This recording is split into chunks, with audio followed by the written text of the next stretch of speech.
The Pit and the Pendulum by Edgar Allan Poe.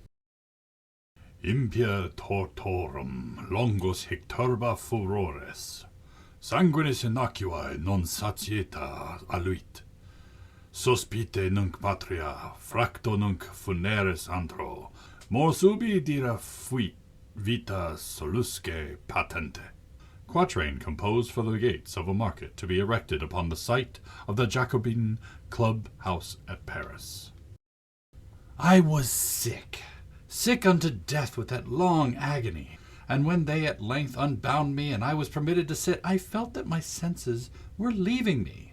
The sentence, the dread sentence of death, was the last of distinct accentuation which reached my ears. After that, the sound of the inquisitorial voices seemed merged in one dreamy, indeterminate hum. It conveyed to my soul the idea of revolution, perhaps from its association in fancy with the burr of a mill wheel. This only for a brief period, for presently I heard no more. Yet for a while I saw, but with how terrible an exaggeration, I saw the lips of the black-robed judges. They appeared to me whiter than the sheet upon which I traced these words, and thin, even to grotesqueness, thin with the intensity of their expression of firmness, of immovable resolution, of stern contempt of human torture. I saw that the decrees of what to me was fate were still issuing from these lips. I saw them writhe with a deadly locution. I saw them fashion the syllables of my name, and I shuddered because no sound succeeded. I saw, too, for a few moments of delirious horror, the soft and nearly imperceptible waving of the sable draperies which enwrapped the walls of the apartment. And then my vision fell upon the 7 tall candles upon the table. At first they wore the aspect of charity, and seemed white and slender angels who would save me. But then, all at once, there came a most deadly nausea over my spirit, and I felt every fibre in my frame thrill as if I had touched the wire of a galvanic battery, while the angel forms became meaningless spectres with heads of flame, and I saw that from them there would be no help. And then there stole into my fancy, like a rich musical note, the thought of what sweet rest there must be in the grave. The thought came gently and stealthily, and it seemed long before it attained full appreciation. But just as my spirit came at length properly to feel and entertain it, the figures of the judges vanished, as if magically from before me. The tall candles sank into nothingness. Their flames went out utterly. The blackness of darkness supervened. All sensations appeared swallowed up in the mad rushing descent of the soul into Hades. Then silence and stillness and night were the universe. I had swooned, but still will not say that all my consciousness was lost. What of it there remained I will not attempt to define, or even to describe. Yet all was not lost. In the deepest slumber, no. In delirium, no. In a swoon, no. In death, no. Even in the grave, all is not lost. Else there is no immortality for man. Arousing from the most profound of slumbers, we break the gossamer web of some dream. Yet in a second afterwards, so frail may that web have been, we remember not that we have dreamed. In the return to life from the swoon there are 2 stages. First, that of the sense of mental or spiritual. Secondly, that of the sense of physical existence. It seems probable that if, upon reaching the second stage, we could recall the impressions of the first, we should find these impressions eloquent in memories of the gulf beyond. And that gulf is what? How at least shall we distinguish its shadows from those of the tomb? But if the impressions of what I have termed the first stage are not, at will, recalled, yet, after long interval, do they not come unbidden, while we marvel whence they came? He who has never swooned is not he who finds strange palaces and wildly familiar faces in coals that glow, is not he who beholds floating in mid-air the sad visions that the many may not view, is not he who ponders over the perfume of some novel flower, is not he whose brain grows bewildered with the meaning of some musical cadence which has never before arrested his attention. Amid frequent and thoughtful endeavors to remember, amid earnest struggles to regather some token of the state of seeming nothingness into which my soul had lapsed, there have been moments when I have dreamed of success. There have been brief, very brief periods when I have conjured up remembrances which the lucid reason of that later epoch assures me could have had reference only that condition of seeming unconsciousness. These shadows of memory tell indistinctly of tall figures that lifted and bore me in silence down, down, still down, till a hideous dizziness oppressed me at the mere idea of the interminableness of the descent. They tell also of a vague horror at my heart, on account of that heart's unnatural stillness. Then comes a sense of sudden motionlessness throughout all things, as if those who bore me, a ghastly train, had outrun, in their descent, the limits of the limitless, and paused from the wearisomeness of their toil. After this I call to mind flatness and dampness, and then all is madness, the madness of a memory which busies itself among forbidden things.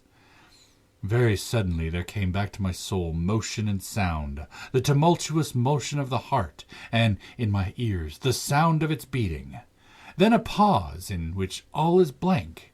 Then again sound and motion and touch, a tingling sensation pervading my frame. Then the mere consciousness of existence.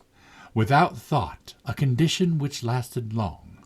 Then very suddenly thought, and shuddering terror, an earnest endeavor to comprehend my true state, then a strong desire to lapse into insensibility, then a rushing revival of soul and a successful effort to move, and now a full memory of the trial, of the judges, of the sable draperies, of the sentence, of the sickness, of the swoon. Then entire forgetfulness of all that followed, of all that a later day and much earnestness of endeavor have enabled me vaguely to recall. So far I had not opened my eyes. I felt that I lay upon my back, unbound. I reached out my hand, and it fell heavily upon something damp and hard. There I suffered it to remain for many minutes, while I strove to imagine where and what I could be. I longed, yet dared not to employ my vision. I dreaded the first glance at objects around me. It was not that I feared to look upon things horrible, but that I grew aghast lest there should be nothing to see. At length, with a wild desperation at heart, I quickly unclosed my eyes. My worst thoughts, then, were confirmed. The blackness of eternal night encompassed me. I struggled for breath. The intensity of the darkness seemed to oppress and stifle me. The atmosphere was intolerably close. I still lay quietly, and made effort to exercise my reason. I brought to mind the inquisitorial proceedings, and attempted from that point to deduce my real condition. The sentence had passed, and it appeared to me that a very long interval of time had elapsed. Yet not for a moment did I suppose myself actually dead. Such a supposition, notwithstanding what we read in fiction, is altogether inconsistent with real existence. But where and in what state was I? The condemned to death, I knew, perished usually at the auto da fe, and one of these had been held on the very night of the day of my trial. Had I been remanded to my dungeon to await the next sacrifice, which would not take place for many months? This I at once saw could not be. Victims had been in immediate demand. Moreover, my dungeon, as well as all the condemned cells at Toledo, had stone floors, and light was not altogether excluded. A fearful idea now suddenly drove the blood in torrents upon my heart, and for a brief period I once more relapsed into insensibility. Upon recovering, I at once started to my feet, trembling convulsively in every fibre. I thrust my arms wildly above and around me in all directions. I felt nothing, yet dreaded to move a step lest I should be impeded by the walls of a tomb.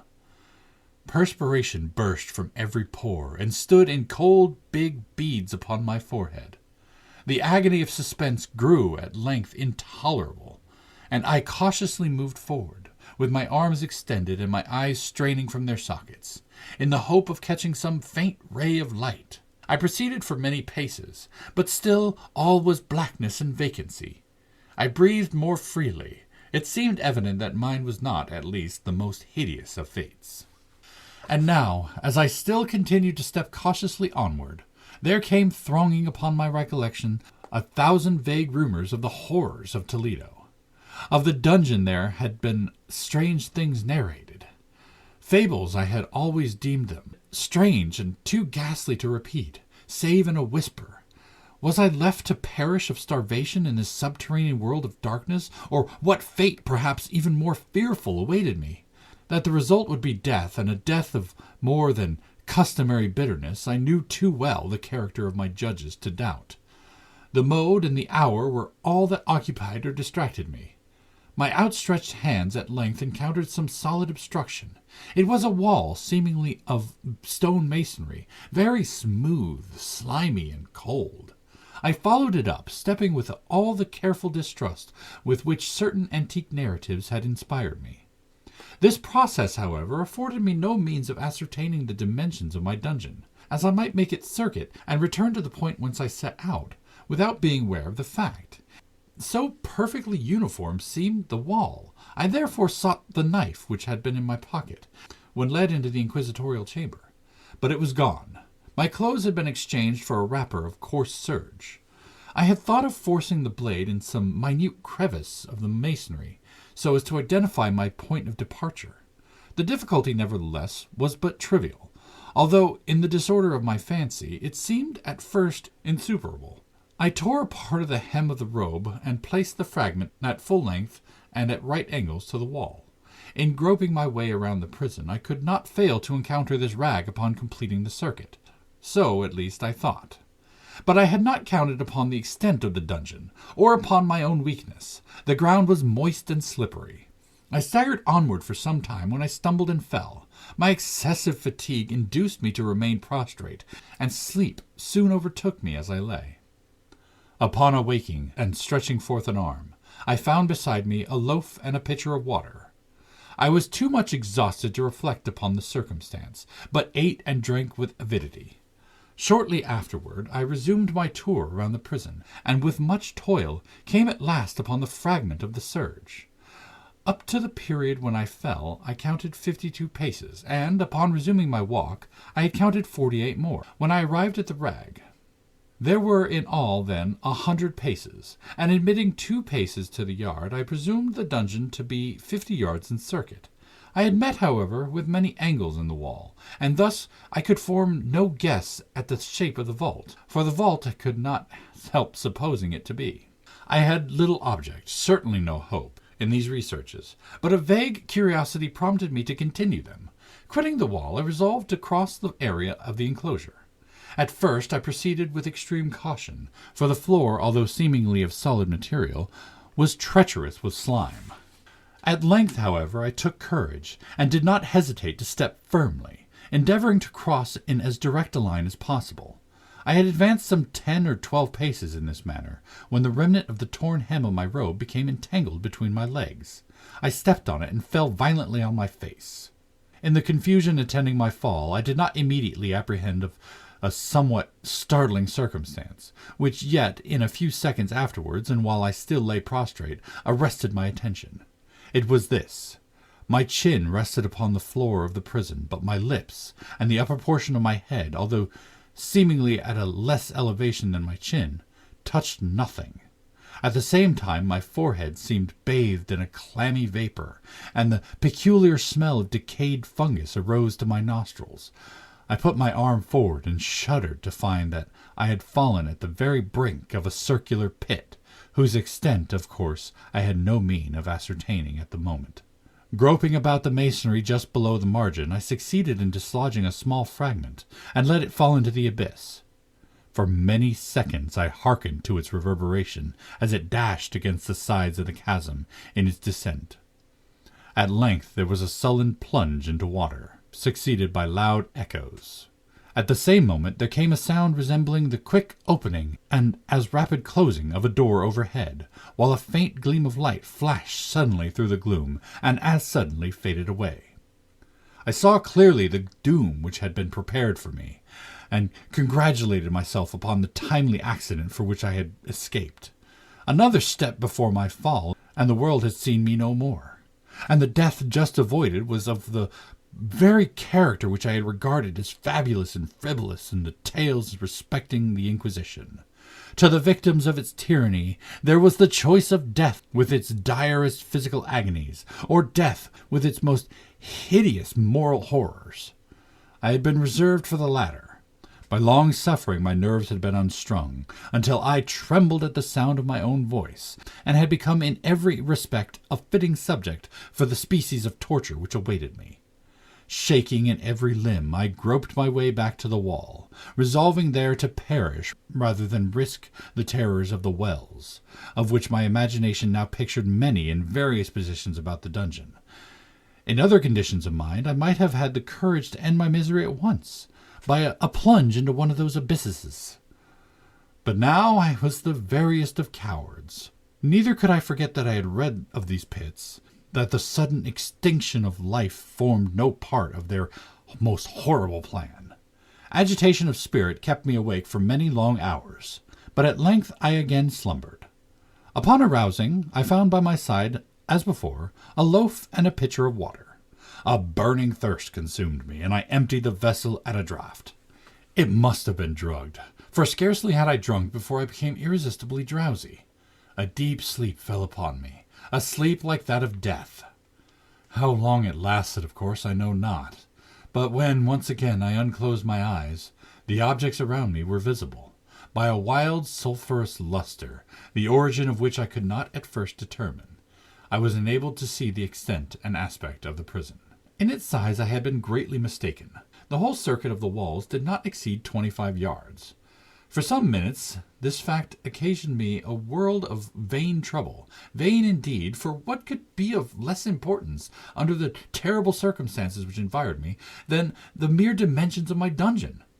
But my soul took a wild interest in trifles, and I busied myself in endeavors to account for the error I had committed in my measurement. The truth at length flashed upon me. In my first attempt at exploration I had counted 52 paces upon the period when I fell. I must have been within a pace or two of the fragment of serge. In fact, I had nearly performed the circuit of the vault.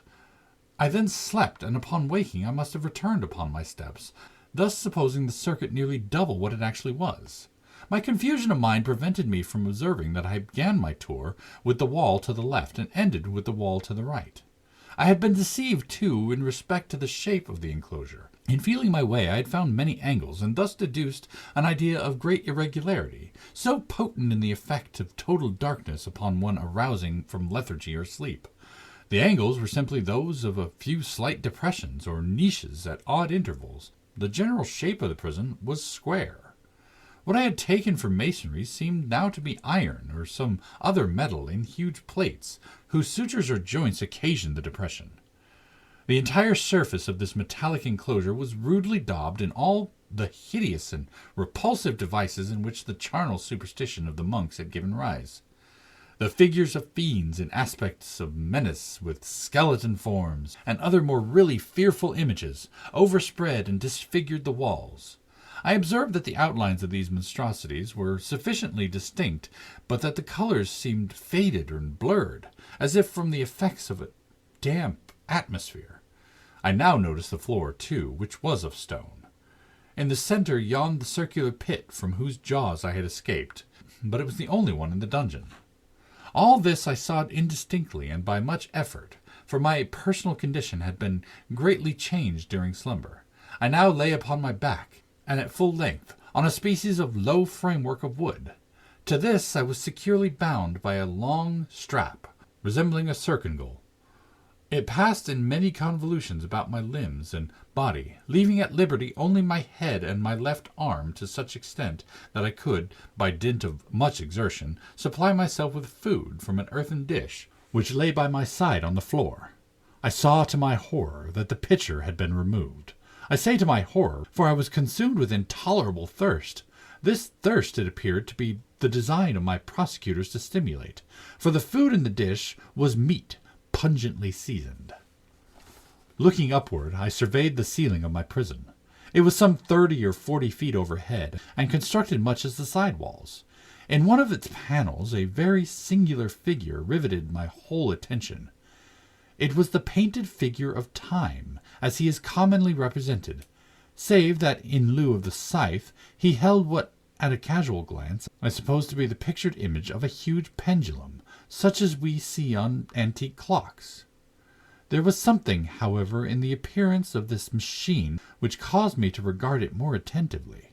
While I gazed directly upward at it, for its position was immediately over my own, I fancied that I saw it in motion. In an instant afterward the fancy was confirmed.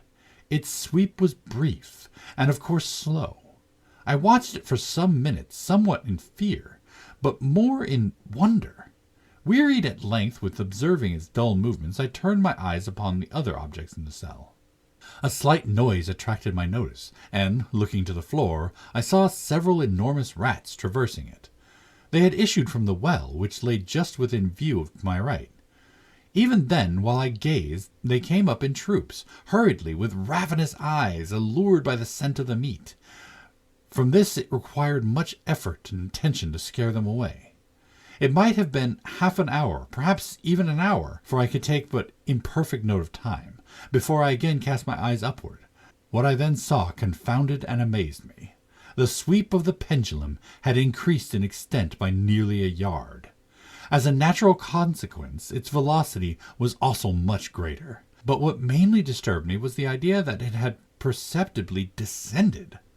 I now observed, with what horror it is needless to say, that its nether extremity was formed of a crescent of glittering steel, about a foot in length from horn to horn, the horns upward, and the under edge evidently as keen as that of a razor.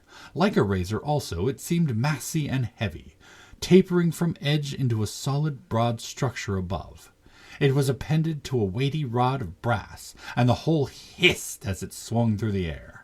I could no longer doubt the doom prepared for me by monkish ingenuity and torture. My cognizance of the pit had become known to the inquisitorial agents. The pit, whose horrors had been destined for so bold a recusant as myself. The pit, typical of hell, and regarded by rumor as the ultima thule of all the punishments. The plunge into this pit I had avoided by the merest of accidents. I knew that surprise, or entrapments into torment, formed an important portion of all the grotesquerie of the dungeon's deaths. Having failed to fall, it was no part of the demon plan to hurl me into the abyss, and thus, there being no alternative, a different and a milder destruction awaited me. Milder! I half smiled in my agony as I thought of such application of such term. What boots it to tell of the long, long hours of horror, more than mortal, during which I counted the rushing oscillations of the steel, inch by inch, line by line, with a descent only appreciable at intervals that seemed ages. Down and still down it came. Days passed, it might have been that many days passed, ere it swept so closely over me as to fan me with its acrid breath. The odor of the sharp steel forced itself into my nostrils. I prayed. I wearied heaven with my prayer for its more speedy descent. I grew frantically mad and struggled to force myself upward against the sweep of the fearful scimitar. And then I fell suddenly calm and lay smiling at the glittering death as a child at some rare bauble. There was another interval of utter insensibility. It was brief, for upon again lapsing into life, there had been no perceptible descent in the pendulum. But it might have been long, for I knew there were demons who took note of my swoon, and who could have arrested the vibration at pleasure. Upon my recovery, too, I felt very, inexpressibly sick and weak, as if through long inanition. Even amid the agonies of that period, the human nature craved food. With painful effort, I outstretched my left arm as far as my bonds permitted, and took possession of the small remnant which had been spared me by the rats. As I put a portion of it within my lips, there rushed into my mind a half-formed thought of joy, of hope. Yet what business had I with hope? It was, as I say, a half-formed thought. Man has many such, which are never completed. I felt that it was of joy, of hope, but felt also that it had perished in its formation. In vain I struggled to perfect, to regain it. Long suffering had nearly annihilated all my ordinary powers of mind. I was an imbecile, an idiot. The vibration of the pendulum was at right angles to my length. I saw that the crescent was designed to cross the region of the heart. It would fray the serge of my robe, It would return and repeat its operations again and again, notwithstanding its terrifically wide sweep, some 30 feet or more, and the hissing vigor of its descent, sufficient to sunder these very walls of iron. Still, the fraying of my robe would be all that, for several minutes, it would accomplish. And at this thought I paused. I dare not go further than this reflection. I dwelt upon it with a pertinacity of attention, as if, in so dwelling, I could arrest here the descent of the steel. I forced myself to ponder upon the sound of the crescent as it should pass across the garment, upon the peculiar thrilling sensation which the friction of cloth produces on the nerves. I pondered upon all this frivolity until my teeth were on edge. Down, steadily down it crept. I took a frenzied pleasure in contrasting its downward with its lateral velocity, to the right, to the left, far and wide, with the shriek of a damned spirit, to my heart with the stealthy pace of a tiger. I alternately laughed and howled as the one or the other idea grew predominant. Down, certainly, relentlessly down. It vibrated within 3 inches of my bosom. I struggled violently, furiously, to free my left arm. This was free only from the elbow to the hand. I could reach the latter from the platter beside me to my mouth with great effort, but no farther. Could I have broken the fastenings above the elbow, I would have seized the attempt to arrest the pendulum. I might as well have attempted to arrest an avalanche. Down, still unceasingly, still inevitably down. I gasped and struggled at each vibration. I shrunk convulsively at its every sweep. My eyes followed its outward or upward whirls with the eagerness of the most unmeaning despair. They closed themselves spasmodically at the descent, although death would have been a relief. Oh, how unspeakable! Still, I quivered in every nerve to think how slight a sinking of the machinery would precipitate that keen, glistening axe upon my bosom. It was hope that prompted the nerve to quiver, the frame to shrink. It was hope, the hope that triumphs on the rack, the whispers to the death-condemned even in the dungeons of the Inquisition. I saw that some 10 or 12 vibrations would bring the steel in actual contact with my robe. And with this observation there suddenly came over my spirit all the keen, collected calmness of despair. For the first time during my many hours, or perhaps days, I thought. It now occurred to me that the bandage or surcingle which enveloped me was unique. I was tied by no separate cord. The first stroke of the razor-like crescent athwart any portion of the band would so detach it that it might be unwound from my person by means of my left hand. But how fearful in that case, the proximity of the steel, the result of the slightest struggle, how deadly! Was it likely, moreover, that the minions of the torturer had not foreseen and provided for this possibility? Was it probable that the bandage crossed my bosom in the track of the pendulum? Dreading to find my feint, and, as it seemed, in last hope frustrated, I so far elevated my head as to obtain a distinct view of my breast.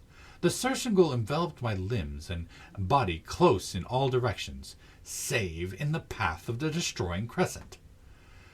Scarcely had I dropped my head back to its original position when there flashed upon my mind what I cannot better describe than as the unformed half of that idea of deliverance to which I have previously alluded, and of which a moiety only floated indeterminately through my brain when I raised food to my burning lips.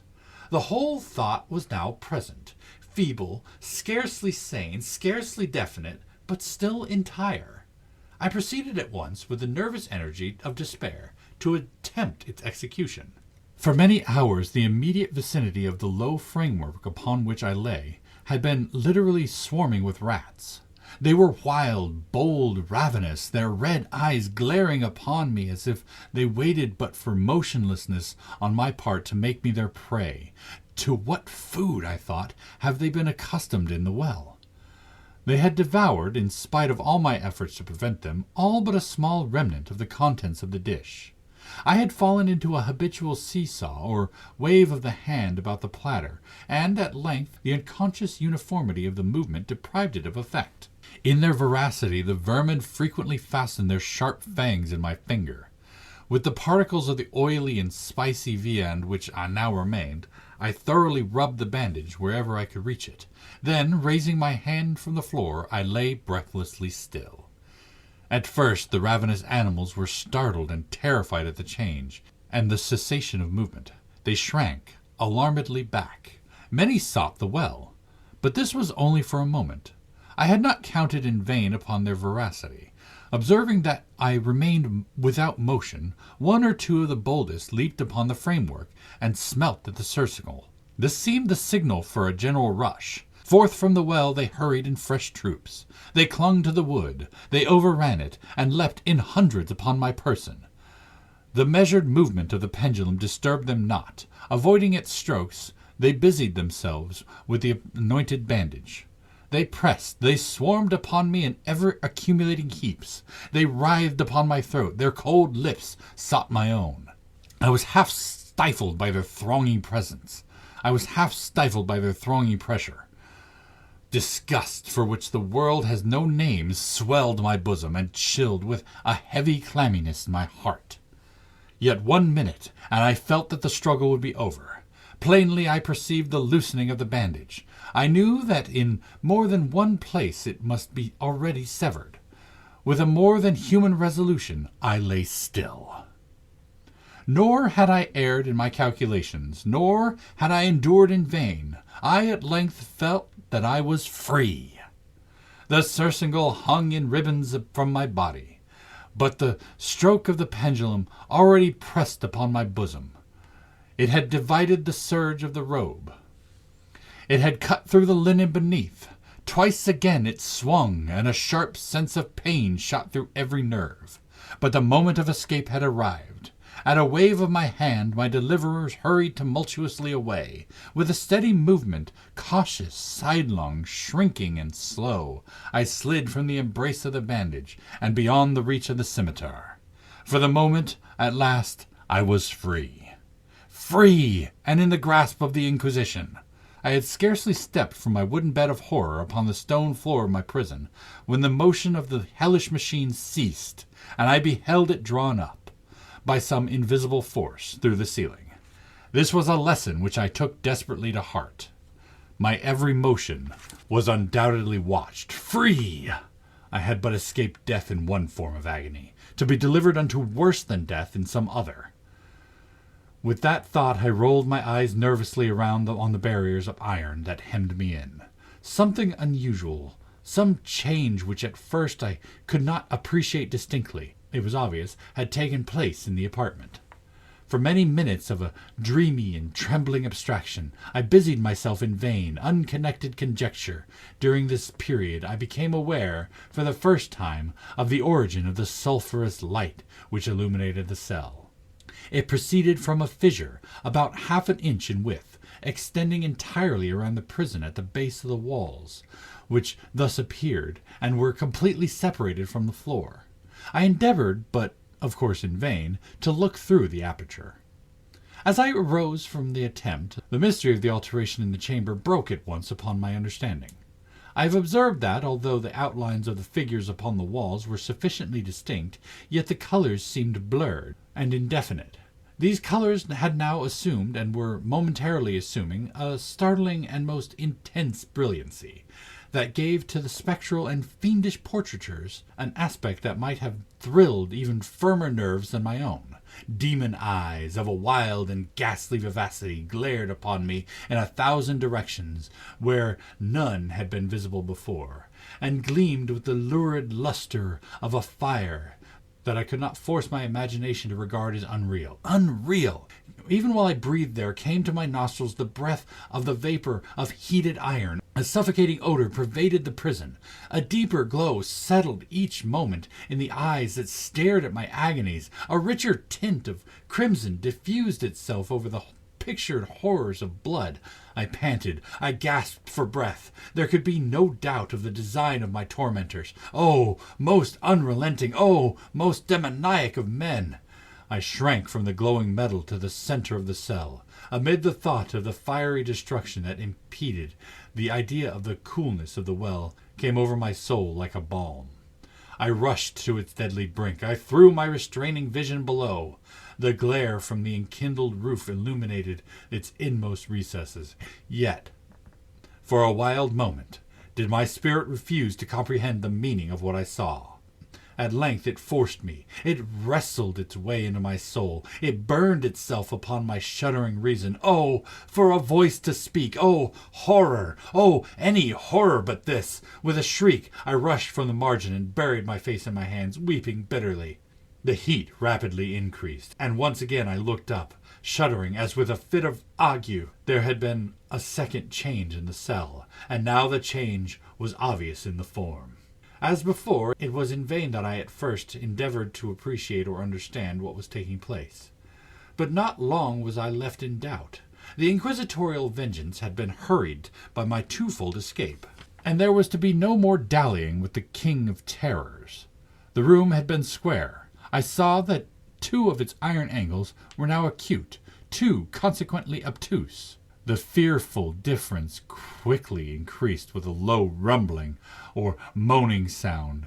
In an instant the apartment had shifted its form into that of a lozenge. But the alteration stopped here. I neither hoped nor desired it to stop. I could have clasped the red walls to my bosom as a garment of eternal peace. "Death," I said, "any death but that of the pit." Fool! Might I not have known that into the pit it was the object of the burning iron to urge me? Could I resist its glow? Or, if even that, could I withstand its pressure? And now, flatter and flatter grew the lozenge, with a rapidity that left me no time for contemplation.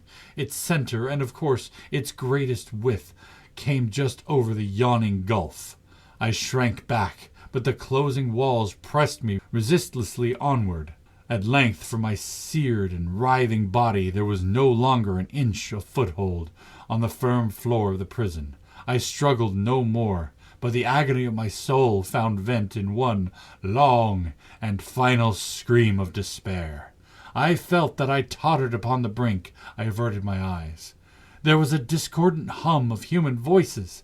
There was a loud blast as of many trumpets. There was a harsh grating as of 1,000 thunders. The fiery walls rushed back. An outstretched arm caught my own as I fell, fainting into the abyss. It was that of General Lasalle. The French army had entered Toledo. The Inquisition was in the hands of its enemies. The end.